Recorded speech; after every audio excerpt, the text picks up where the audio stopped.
Bonjour à tous, je me présente, je suis Julie Harry, je suis responsable communication du pôle Image et Réseau, pôle de compétitivité sur la Bretagne et les Pays de la Loire pour l'innovation numérique, et je suis ravie d'animer cet atelier cet après-midi avec Daniel Gergès, directeur de l'accélérateur Silicon Bay du groupe Beaumanoir, et Sandrine Charpentier, fondatrice de la start-up Digitali, c'est ça, et également à la tête de l'association Femmes du Digital Ouest.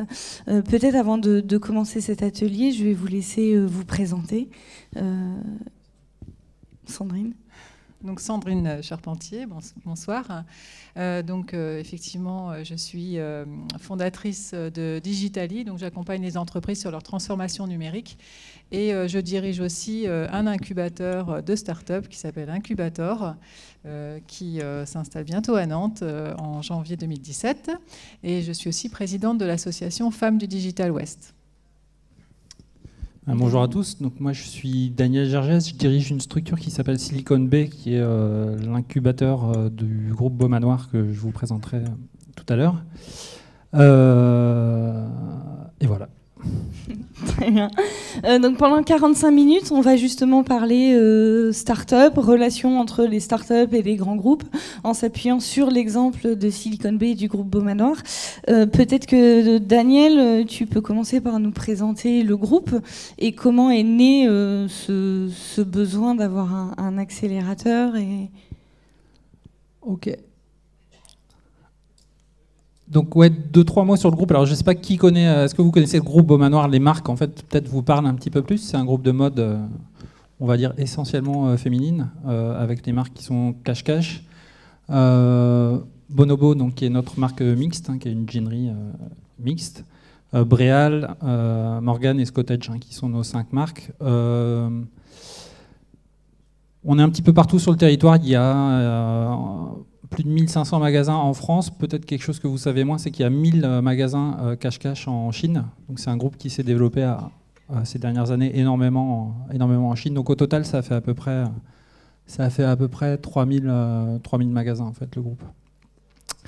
Et donc moi je vais vous parler un petit peu de mon expérience Silicon Bay. Donc comment en fait on s'entoure de start-up en fait, pour innover pour les clients. Mais auparavant, je vais vous parler juste 2 minutes de mon expérience. C'est pour ça que j'étais un petit peu court tout à l'heure dans ma présentation. Donc moi, avant de rejoindre le groupe il y a 2 ans, j'ai un parcours d'entrepreneur. Donc assez vite, j'ai créé une première société qui était un SMH de France Télécom, une société très technologique. Donc ça a duré 7-8 ans et ça s'est terminé par une acquisition. Après, j'ai créé une deuxième société qui était un réseau social d'entreprise. Ça a duré un petit peu moins longtemps et ça s'est terminé par une liquidation. J'ai appris énormément de choses en faisant ça. Et puis, toujours en restant dans l'innovation, entre 2010 et 2014, j'ai créé une start-up interne dans le groupe Sage, qui est un groupe très traditionnel dans son approche du logiciel, que j'ai aidé à passer du monde du logiciel classique, délivré sous forme de licence, à l'univers de la mobilité et du cloud. Donc j'ai fait ça pendant 4 ans. Et c'est en fait ça qui m'a amené aujourd'hui à m'occuper d'innovation pour le groupe Beaumanoir. Donc avant de vous dire ce qu'on fait, les startups Silicon Bay, juste vous parler un petit peu du marché, de la transformation, du challenge en fait, qu'on vit. On en discutait tout à l'heure. Tout ça, ça part des clients. On est un groupe qui est déjà digital au sens où on fait du e-commerce depuis des années. On n'était pas en retard par rapport à ça. C'est des choses qu'on a intégrées. Après le e-commerce, il y a eu toute la mode on va dire, pas une mode, qui est devenue une réalité de ce qu'on appelle le multicanal. Donc les clients qui achètent à la fois sur le mobile, qui vont se renseigner sur le web, sur leur tablette et acheter en magasin, se faire livrer après de manière... Donc il y a plein de scénarios. Ça, c'est quelque chose qui est arrivé ces dernières années. Et quand on parle de la nécessité de se transformer, chez nous, c'est quelque chose d'ultra évident. Chaque secteur se transforme à des vitesses différentes. Nous, on est dans un marché où on voit bien que le trafic dans les magasins, ces 10 dernières années, il prend quelques points de pourcentage en moins tous les ans. Donc ça décroît, et puis c'est remplacé de plus en plus par du digital. Donc chez nous, en fait, l'urgence à se transformer, elle est hyper évidente. Comme je vous disais, le e-commerce, ça existe. Le multicanal, c'est aujourd'hui ancré dans dans les habitudes des clients. Ce qui change aujourd'hui et la raison pour laquelle on s'est doté d'une nouvelle entité, Silicon Bay, c'est qu'on a un tournant de l'histoire du commerce et qu'aujourd'hui, clairement, pour un groupe comme nous, deviner à quoi ressemble le commerce là, dans 3-4 ans, c'est hyper compliqué en fait. Ça part dans tous les sens. Donc il y a des gens qui nous disent il faut fermer les magasins, tout va se passer en ligne avec de la livraison en 1 heure. D'autres gens qui nous disent non, ça va être de la réalité virtuelle. D'autres qui nous disent non, ça va se passer que dans les réseaux sociaux. Il y a 25 000 formes de commerce possibles. On voit que les clients sont hyper séduits par tout ça. Je vais vous donner tout à l'heure quelques exemples. Et donc la raison pour laquelle on s'est dit, au-delà de tout ce qu'on fait en termes d'innovation, de technologie dans le groupe, il faut qu'on se dote d'une autre structure qui fonctionne sur des modalités différentes. La mission qu'on a fixée pour Silicon Bay, c'est simplement d'essayer de voir ce que veut le client, à quoi ressemble le commerce demain pour donner des grandes lignes directrices au groupe. C'est pour ça aujourd'hui qu'on existe et qu'on a créé Silicon Bay. Donc imaginez demain, imaginez le commerce de demain. Sandrine, est-ce que c'est une problématique que vous voyez aussi dans votre quotidien, l'anticipation des usages de demain dans la transformation digitale ? Ce que j'ai envie de dire par rapport à tout ça, c'est vrai qu'aujourd'hui, on parle de l'entreprise numérique, c'est un peu le thème de cette journée. Il faut savoir que l'accélération, enfin la rupture qu'on vit importante aujourd'hui, elle est très forte à cause de la vitesse avec laquelle l'innovation se fait aujourd'hui. Et donc c'est essentiel de pouvoir intégrer cette innovation et cette vitesse le plus rapidement possible en s'ouvrant davantage sur son écosystème. C'est vrai qu'on est sur une accélération exponentielle de l'innovation. Pour les personnes qui ont fait des maths, on réalise vite que par rapport à une accélération traditionnelle, voilà, la courbe va très très vite. Donc c'est difficile de prédire l'avenir et la meilleure façon de le prédire, c'est de travailler en étant de plus en plus ouvert et en imaginant des collaborations à la fois avec les startups, à la fois avec nos partenaires, à la fois avec nos consommateurs. Donc tout ça, c'est des choses que Daniel peut expliquer au travers de cette démarche d'accélérateur. Donc le pourquoi donc est super simple en fait. C'est voilà, le monde bouge à une vitesse folle. On est à un moment particulier de l'histoire aussi où il y a des technologies qui sont disponibles partout en fait. Donc les technologies, elles coûtent plus très cher. Et il y a un peu partout des gens qui se disent je vais utiliser ces technologies pour réenchanter l'expérience d'achat en fait. Et ça part dans plein de directions. Je ne sais pas si vous avez entendu parler d'Echo, qui est un objet d'Amazon que vous posez dans votre salon et en fait qui écoute tout ce que vous dites et donc vous pouvez dire tiens il me manque je sais pas moi il me manque des couches ou il me manque n'importe quoi, il va écouter, il va vous passer les commandes. Donc Amazon fait ça, Google est en train de faire la même chose. Donc ça c'est une expérience qui est que vivent aujourd'hui certains de nos clients. Il y a des choses, on en a discuté tout à l'heure il y a une marque de cosmétiques là, qui s'appelle Unique, qui vend uniquement via les réseaux sociaux. Donc c'est uniquement donc ils ont même plus à la limite de site web. Ça se passe dans les réseaux sociaux. Il y a des ambassadrices par région qui tous les jours sollicitent leur réseau en postant des tutoriaux vidéos de comment je me maquille, etc. Avec le but derrière donc c'est un petit peu de la vente, on va dire Tupperware dans les réseaux sociaux. Nous, on voit des concepts où il y a des magasins qui se disent finalement, je ne vais plus avoir de stock dans le magasin. Le magasin, ça va être un endroit de plaisir. Je vais vous servir un café, je vais donner du conseil. Et au final, il va y avoir une livraison du produit acheté quelques minutes, quelques heures en fait, après l'acte d'achat. Mais le stock n'est plus dans le magasin. Donc il y a tout ça qui se passe et notre mission, c'est un peu de défricher tout ça. Et nous, la décision qu'on a prise assez tôt, quand je discutais avec Roland Beaumanoir, qui est donc le fondateur du groupe, qui est à l'origine de ce projet, c'était de se dire, on ne peut pas savoir à quoi ça va ressembler si nous-mêmes on n'essaye pas. Donc là, ce qu'on s'est fixé juste après à la mission, c'était de se dire comment on va s'y prendre. Bon, on va essayer de faire des choses et on va y aller de manière un petit peu empirique. Il y a des gens un petit peu partout qui ont l'énergie, des idées et une façon particulière de penser pour réinventer tout ça. On va essayer de les faire venir avec nous et de trouver un échange équilibré. Nous, on a besoin de l'innovation, en fait, des idées qui sont portées par, je dis start-up, mais ça peut aussi être des PME innovantes, ou enfin, voilà, des gens à l'extérieur qui ont des idées et qui veulent tester ces idées. En général, qu'est-ce qui leur manque ? Ils n'ont pas de clients. si c'est un algorithme, ils n'ont pas de données pour tester l'algorithme.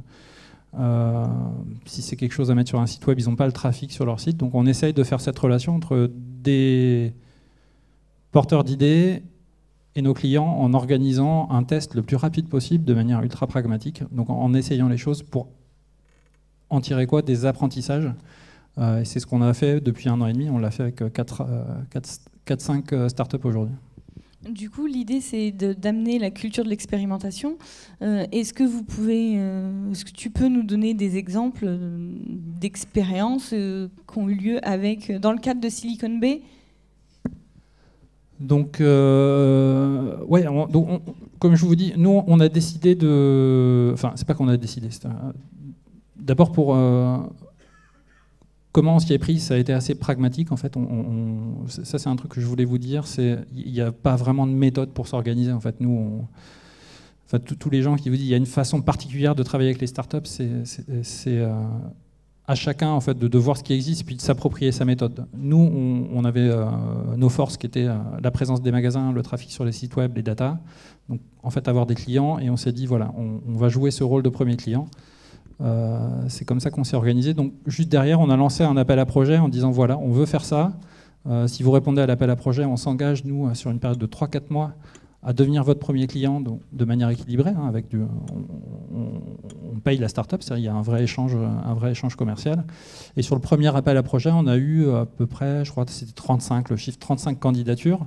On en a interviewé 8 de manière détaillée. Et on en a choisi 2 parce qu'on s'était dit, c'est vraiment des entreprises qu'on veut aider, il va nous falloir du temps. On est une toute petite équipe. Et donc, les 2 premiers lauréats de la première saison, c'était Click and Dress et La Boutonnière, sur 2 solutions complètement différentes. Mais donc là, on a un petit peu de recul maintenant sur ce qu'elles apportent. Et les 2 ont été des beaux succès en interne. Donc, par exemple, si tu veux nous parler de La Boutonnière et peut-être de ce qu'ils font, mais surtout de comment, avec Silicon Bay, ils ont été accompagnés et quel a été ce travail, ces échanges entre le groupe et la start-up Ouais. Alors, La Boutonnière, c'est un super exemple donc, c'est beaucoup plus agréable pour moi aujourd'hui de parler de ce qu'on a fait parce qu'au début, je disais voilà, on veut faire des trucs, c'était très compliqué, c'était assez confus. Donc La Boutonnière, c'était 2 jeunes de Lyon qui étaient à leur première start-up. Ils sont venus présenter devant nous, donc ça devait être en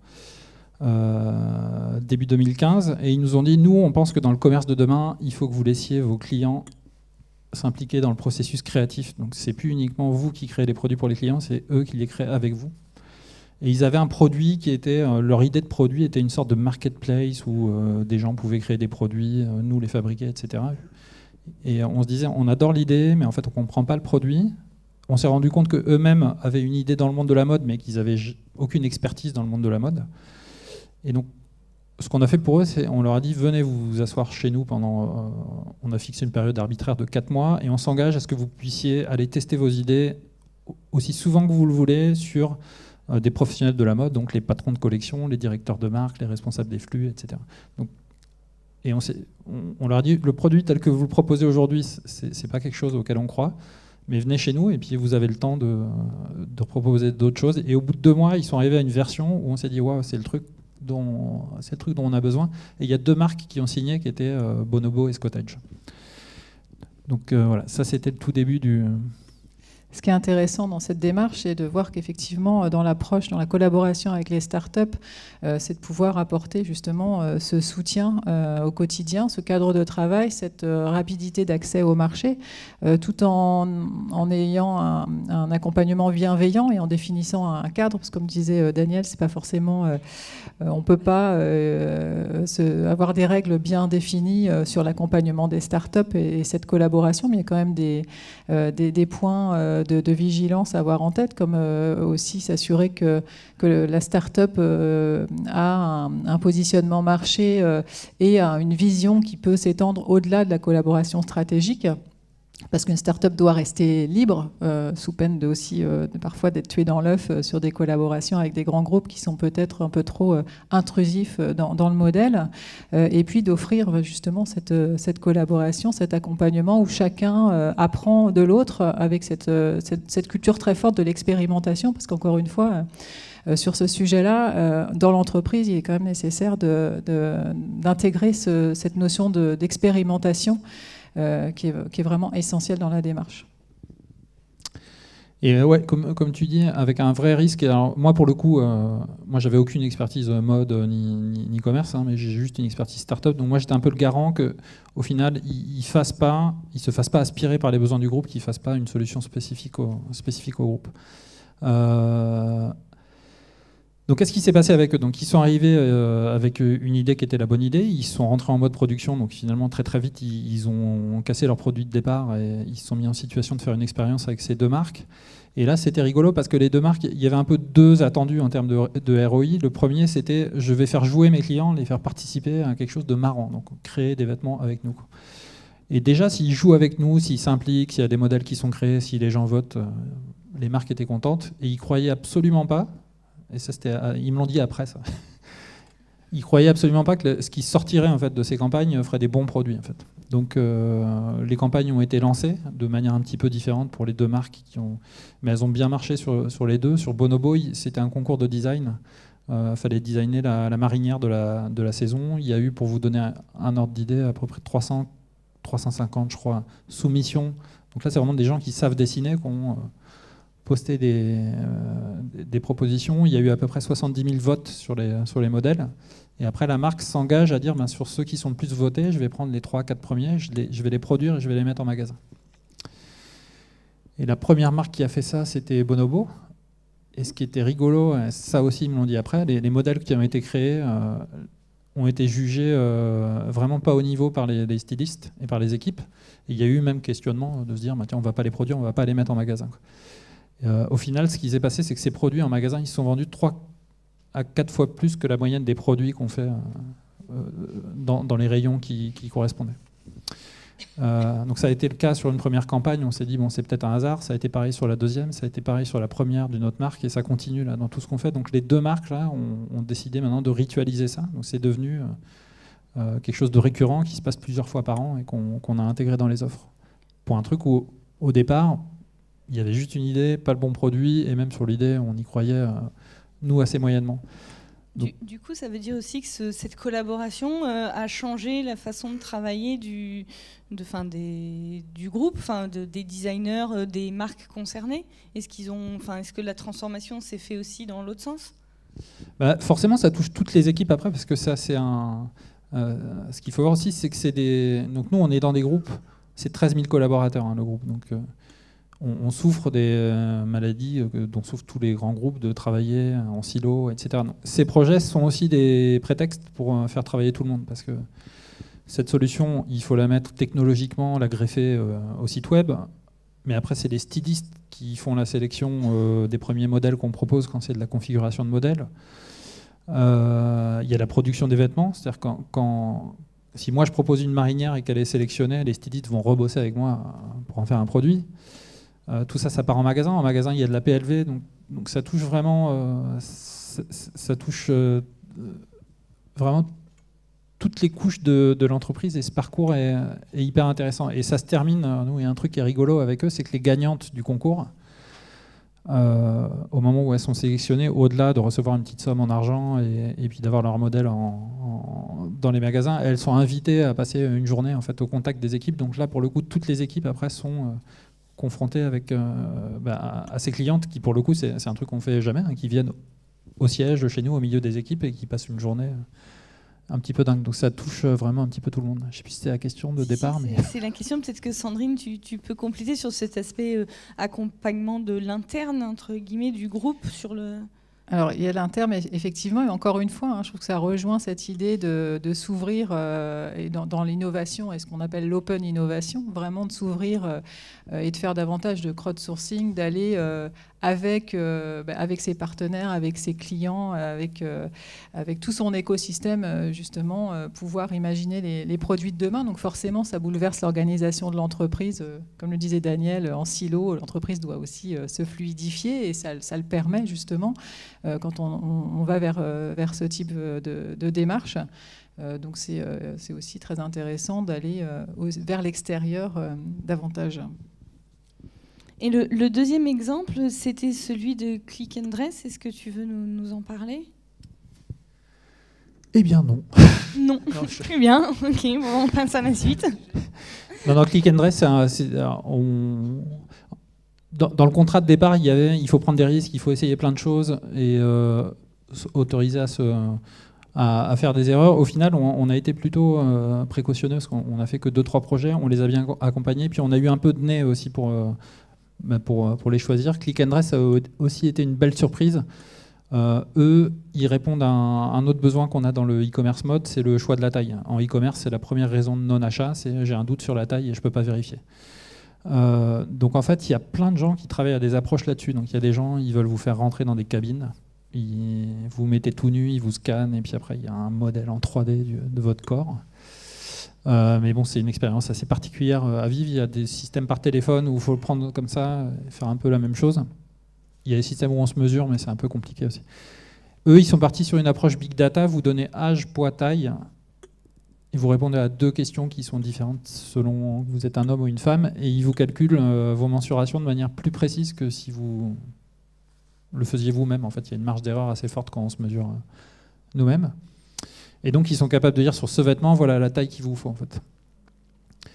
Et donc ça, c'était rigolo parce que sur ce marché-là, il y avait plein de gens qui fournissaient des solutions. Ils étaient un peu les seuls à le faire de cette manière-là. Et nous, on a raisonné client et on a testé en fait les différentes approches auprès des clients, et c'était cette approche qu'ils préféraient.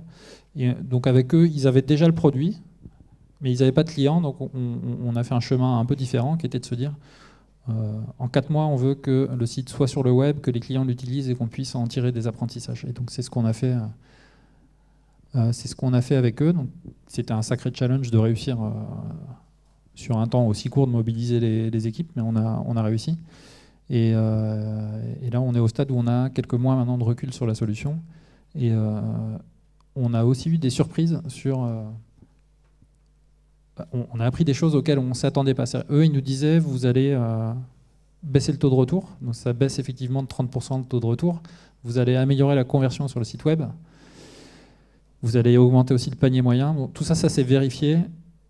Mais ce qu'on a compris en faisant ce travail avec eux, c'est qu'il y avait autre chose de encore plus gros. C'était que finalement, les clients, ils nous donnent leurs données morphologiques parce qu'on leur offre un petit service en plus.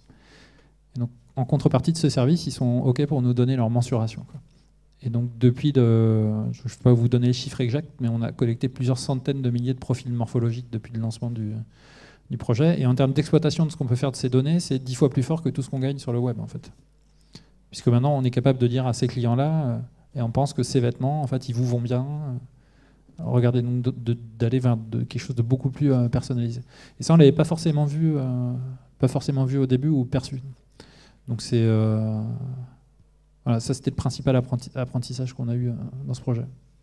D'où l'intérêt de la démarche d'aller toujours tester, expérimenter et puis réaliser des choses qui parfois vont permettre de se poser des questions aussi différentes et nouvelles sur des nouvelles offres, parfois un peu en marge, même beaucoup en marge de son métier d'origine. Ouais, avec quelques petites difficultés quand même dans ce rythme, parce que en fait, pour aller vite, qu'est-ce qu'on fait ? On a utilisé plusieurs recettes pour aller vite, donc essayer de mettre tout le monde autour de la table, enfin, c'est des trucs de bon sens dès le début du projet, donc toutes les équipes, de l'IT au produit.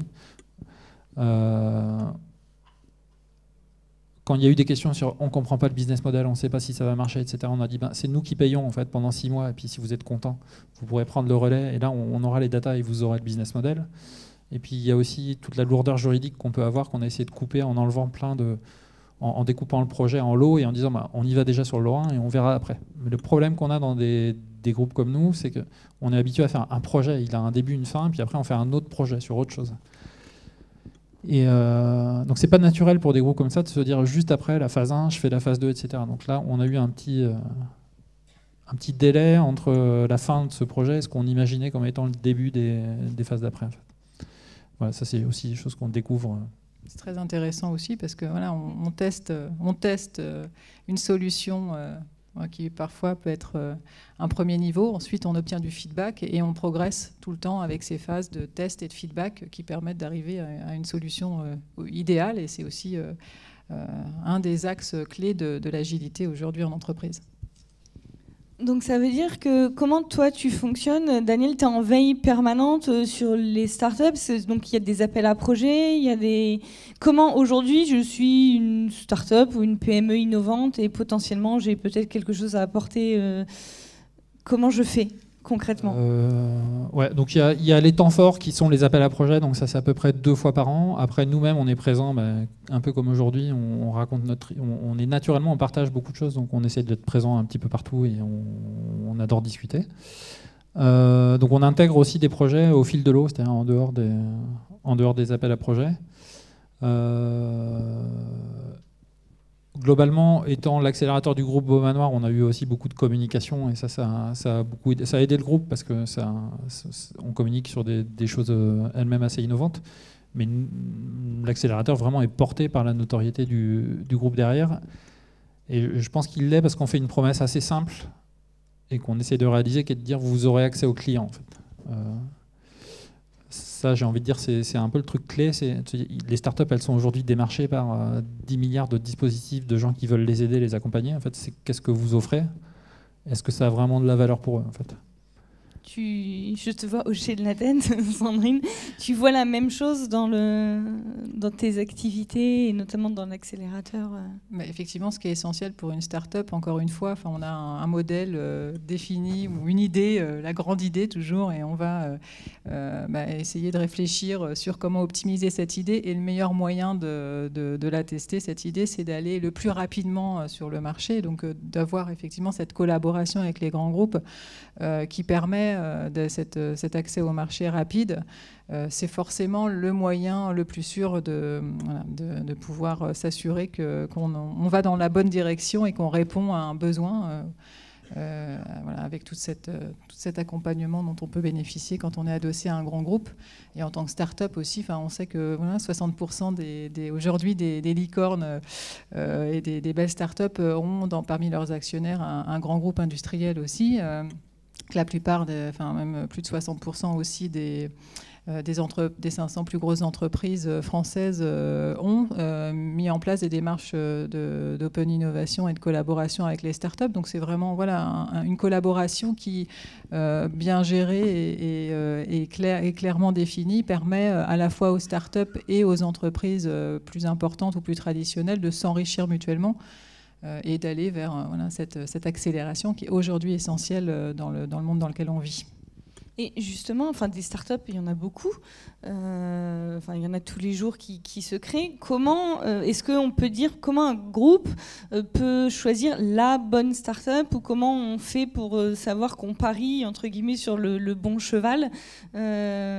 Est-ce que ça vous est arrivé à Silicon Bay d'avoir des startups et de vous rendre compte que c'était peut-être pas les bonnes et de les rediriger vers des confrères, concurrents ou autres secteurs? Ouais, ça nous est arrivé.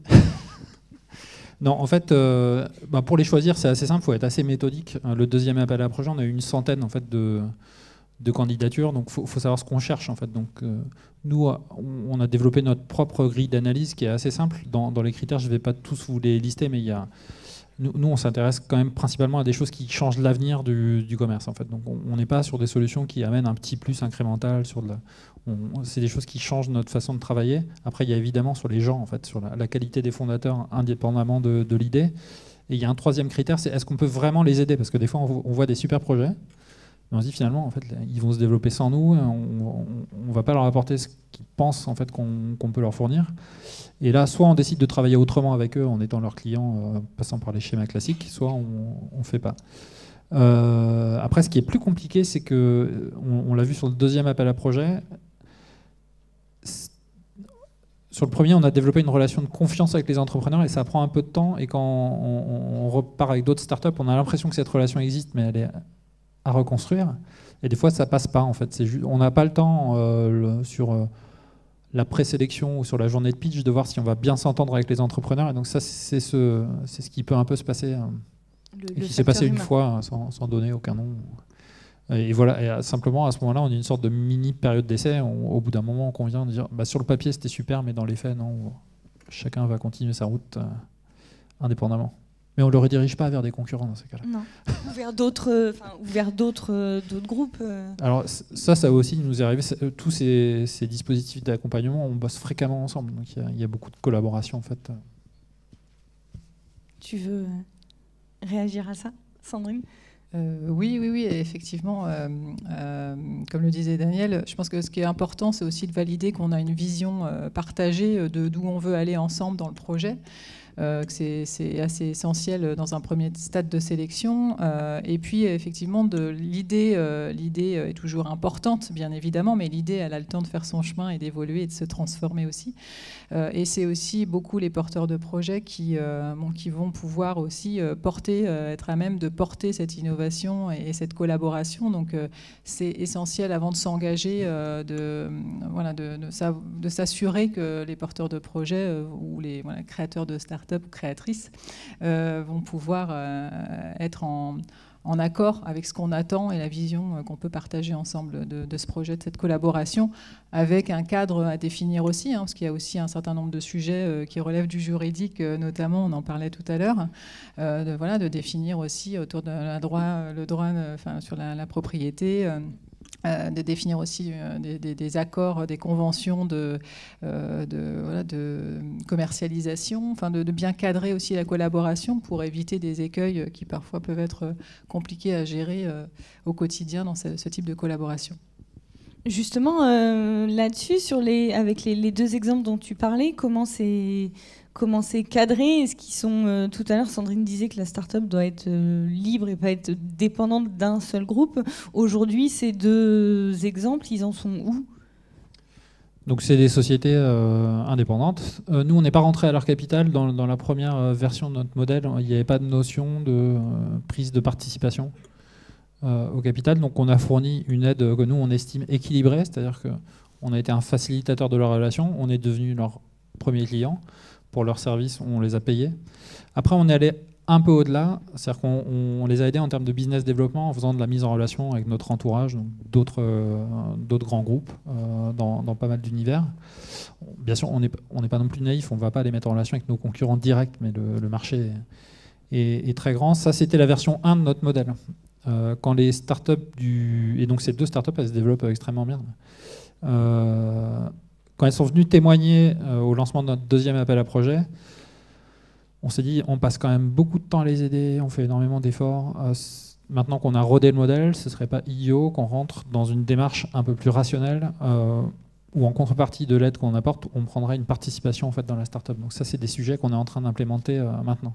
Et ça, c'est aussi quelque chose à se dire, c'est les modèles, ils évoluent.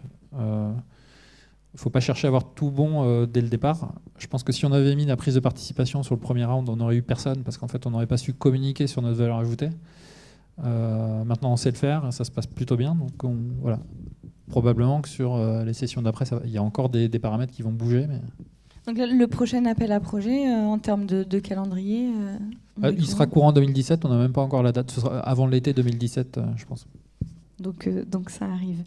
Peut-être, nous, en enseignement de cet atelier, parce qu'on voudrait se garder du temps pour prendre des questions et des réponses, comment tout ça a changé la culture du groupe? Est-ce que ça a changé la culture du groupe? Probablement que oui.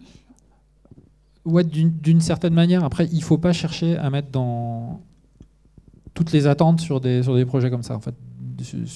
Donc, la culture du groupe, on a un peu influé, et en toute modestie, mais parce que sur ces projets-là, déjà, on les traite donc déjà, c'est des sujets qui sont plutôt rigolos à traiter. On les traite avec des méthodes qui sont un peu différentes et pas avec les mêmes critères de jugement. Donc les salariés, les collaborateurs qui viennent travailler sur ces projets, ils vivent ça un peu comme un peu un bol d'air en fait, par rapport à leur activité opérationnelle quotidienne, qui est souvent associée à des objectifs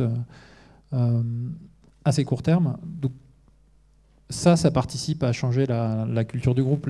Quand on fait un projet en 4 mois en se disant voilà ce qui fait que le projet marche, c'est tac, tac, tac, c'est pas directement, mais c'est probable que on va retrouver certaines de ces façons de travailler par diffusion. Elles peuvent se répandre un peu dans le groupe, mais là, pour le coup, c'est très, très empirique et c'est petit à petit, par petites touches.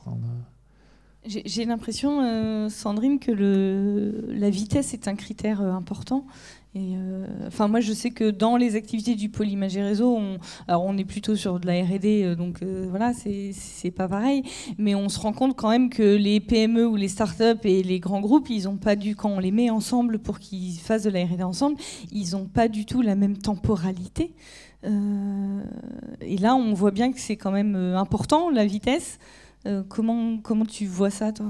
Justement, sur cette collaboration avec les startups, ce qui est intéressant aussi, c'est ce concept qu'on pourrait appeler du reverse mentoring entre la jeune startup, les jeunes créateurs qui arrivent avec, qui sont plutôt généralement digital natives aussi, qui arrivent avec cette vision finalement de l'expérience consommateur qui est très présente pour eux et qui voient un peu les choses plus par ce prisme-là et qui vont pouvoir apporter cette modernité, cette façon de collaborer avec l'usage vraiment au centre aussi de leurs préoccupations, et puis apporter cette dynamique et cette volonté d'avancer, parce que souvent on a on le voit nous au quotidien dans les dossiers qu'on peut recevoir de porteurs de projets, ils veulent tous changer le monde, quoi. Donc cette volonté de changer le monde, je pense qu'elle est agréable, elle est appréciable aussi dans l'entreprise quand on met en place ce genre de collaboration où on est dans une envie d'entreprendre, d'intraprendre dans l'entreprise, de porter des projets, d'avancer, de collaborer ensemble,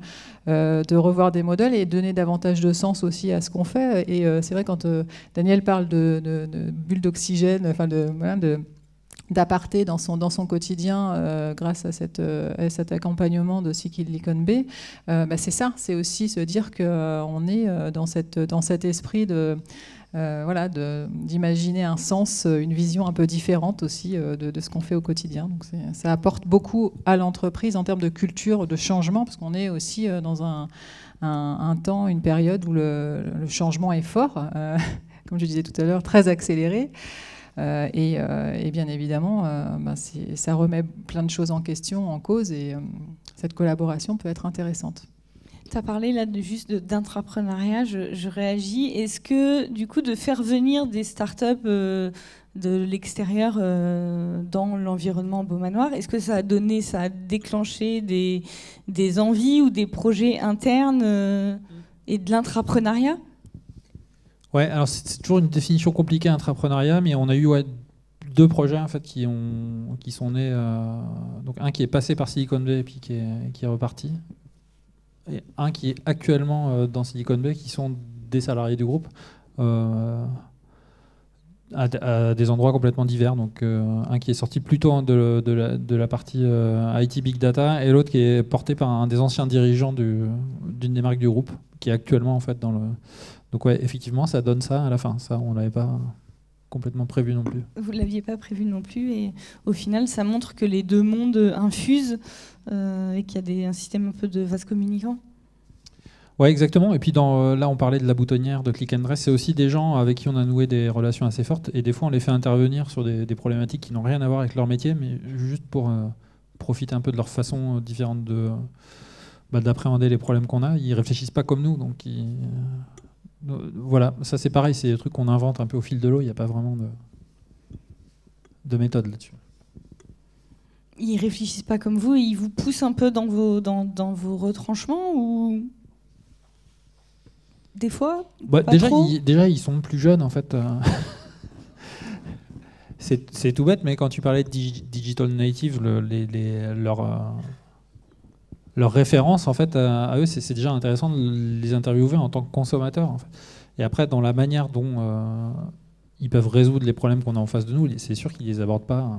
Ils ont moins de barrières en fait dans la manière dont ils abordent les problèmes. Très bien, merci. On avance dans le temps. Je ne sais pas si vous avez peut-être des questions dans la salle à leur poser. Non ? Sur comment ça se passe, sur l'organisation de l'accélérateur. Monsieur.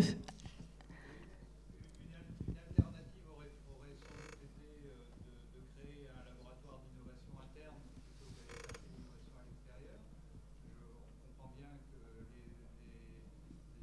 avantages que vous en avez ressortis, c'est d'aller chercher à l'extérieur. Est-ce que vous vous êtes posé la question à un moment donné? Et alors, pour rebondir sur le sujet précédent, est-ce que cette innovation externe stimule un petit peu l'innovation que vous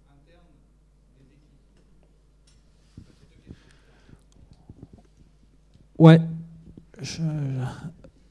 Non, mais c'est une vraie question parce que en fait, il y a plusieurs objectifs qui sont mis sous la même casquette et je pense que ça va changer. Je pense qu'il y a la place pour faire les deux en fait. Et je pense qu'on séparera les choses à un moment donné. Un des problèmes des groupes comme nous, c'est c'est un petit peu difficile de faire l'innovation en interne parce qu'on met très très vite des objectifs court terme en fait sur chaque projet et on associe un ROI. Donc la volonté de sortir ça en fait à l'extérieur, c'est aussi de créer cette bulle où on se dit tiens là pendant 6 mois tu peux bosser sur quelque chose. Donc après on peut imaginer que ce soit des salariés du groupe qui viennent juste profiter de la bulle en restant salariés du groupe sans créer de start-up. Donc ça pourrait être comme ça. Ou alors peut-être qu'on séparera les deux choses dans le futur en se disant il y a deux rôles. C'est pas la même chose de faire des projets avec Click and Rest, la boutonnière, et puis de réfléchir en termes plus de R&D, d'amélioration. Donc, après, la deuxième question, est-ce que ça challenge le groupe? Moi, je pense que oui, un petit peu, en fait, notamment sur la vitesse qu'on a mis sur certains projets et sur certaines façons de travailler, parce que c'était des choses qui n'étaient pas forcément habituelles. Maintenant, identifier précisément ce que ça a changé, dans quelle mesure, c'est plus compliqué, quoi. Sandrine, est-ce que tu veux apporter un complément de réponse? Oui, je crois que sur la première question, cette notion d'interne-externe, de toute façon, dans l'entreprise numérique d'aujourd'hui et de demain, elle doit être de plus en plus liée, forcément, puisque quand on collabore avec l'extérieur, c'est aussi les collaborateurs de l'entreprise qui doivent échanger avec l'extérieur et de façon transversale. Donc on rentre encore dans cette notion de fluidité. Je crois que quand on sera, je sais pas, si on se projette un petit peu en 2030, le créateur ou la créatrice d'entreprise se dira plus j'ai créé une société, mais notre société avec justement cette collaboration qui est toujours ouverte entre les différentes expertises, compétences dans l'entreprise, mais aussi en dehors. Et c'est vraiment le sens qu'il est important de donner à l'entreprise de demain. Est-ce qu'il y a peut-être une autre question dans la salle? Oui, monsieur. On avait parlé il y a quelques mois de votre initiative. Je suis content de voir que c'est un succès. C'est assez inspirant. Stéphane Gervais. Moi, ce que j'aimerais voir, c'est quelle est votre ambition à long terme? Est-ce que c'est quelque chose que vous voulez garder comme une activité annexe? Est-ce que vous voulez croître? Mais quelle est votre ambition, vision de ce type d'activité dans un groupe comme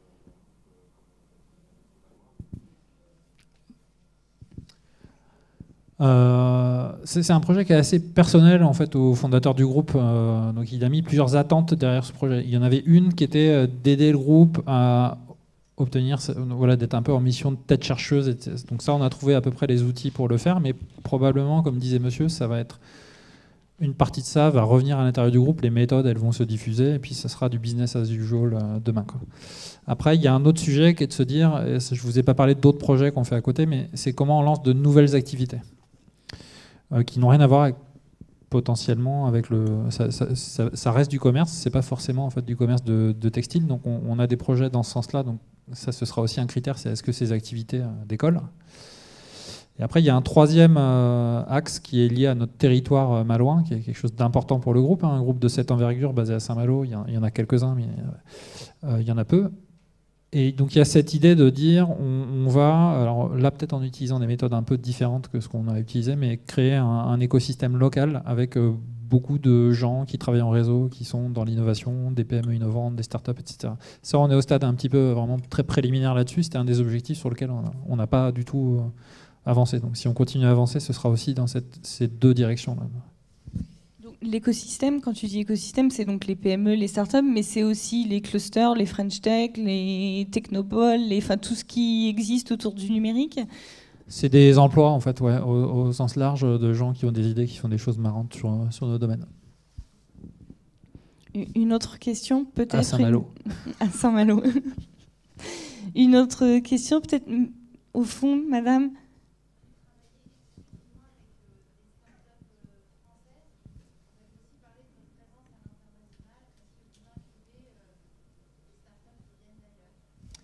On n'a pas eu le temps encore sur le deuxième appel à projet. On a eu à peu près 25% des candidatures qui étaient de l'étranger. On a eu le premier pitch depuis Los Angeles. Donc c'était une société qui s'appelle Happy Return qui a fait sa présentation à distance. Mais aujourd'hui, nous, on n'est pas taillé pour encore savoir accompagner de manière correcte. On a une structure, juste pour vous donner une idée, de 3 personnes aujourd'hui. Donc on ne sait pas aujourd'hui accompagner des startups de l'étranger. Il y a la Chine aussi qu'on regarde. Si on démarre à l'étranger, c'est probable que ce soit en lien avec la Chine parce qu'il se passe énormément de choses là-bas et le commerce là-bas est complètement... Ils ont 4-5 ans d'avance sur ce qui va arriver ici, que ce soit les réseaux sociaux, les marketplaces. Mais ouais, ça fait aussi partie des potentiels de développement. D'autres questions avant de conclure, parce qu'on arrive au bout du temps? Non. Peut-être que si tous les deux, vous voulez nous donner un petit mot de la fin, qu'est-ce que vous avez envie de nous dire sur cette relation entre les grands groupes, les startups, la façon dont ça fonctionnera demain?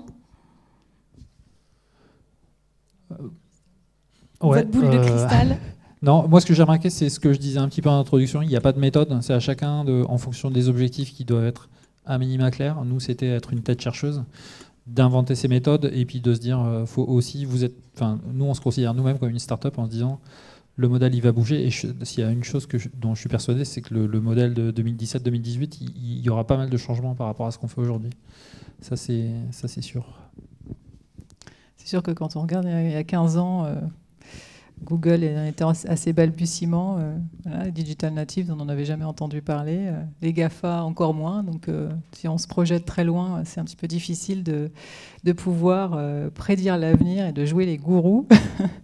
Mais c'est vrai que sur l'open innovation, juste sur la collaboration entre les startups et les grands groupes, il y a différentes façons de le faire et de l'approcher.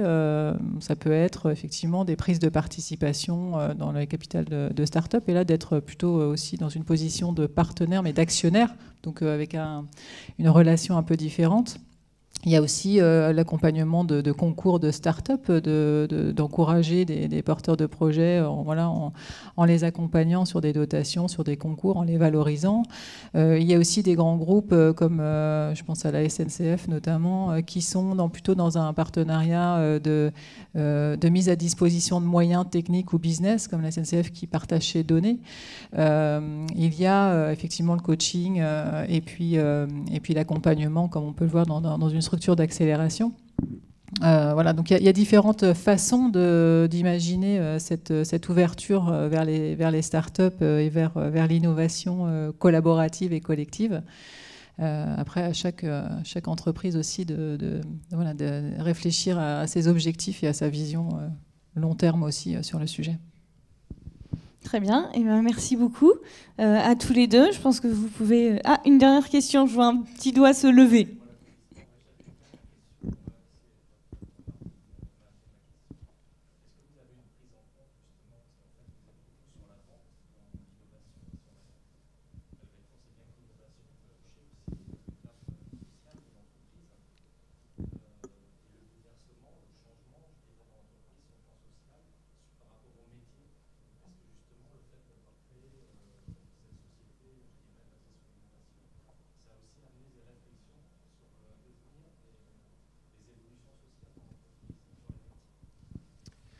C'est toujours pareil, c'est au travers des projets qu'on fait. Il y a, par exemple, la boutonnière, ça posait une question de se dire tiens, combien on rémunère les gens en fait, qui créent des modèles. Est-ce qu'on leur donne 100 €, 500 €, 2% du chiffre d'affaires? À 2% du chiffre d'affaires, mais qu'est-ce qui va se passer si les stylistes ou les employés commencent à... Donc, ça fait se poser des questions en fait, au travers de projets bien identifiés. Donc, on fait relativement peu de théorie, mais par contre, voilà, au travers de ces projets, ces questions, elles surgissent d'elles-mêmes, voilà, parce qu'on a décidé de les lancer. En fait. L'expérimentation. On teste. Exactement. Avant les applaudissements, il y a un dernier, au cas où. Non, sinon, de toute façon, vous restez dans le coin, peut-être. S'il y a des gens qui ont des questions, ils pourront échanger avec vous autour d'un café. Avec grand plaisir. Merci beaucoup, et puis bonne fin d'atelier, bonne fin d'après-midi.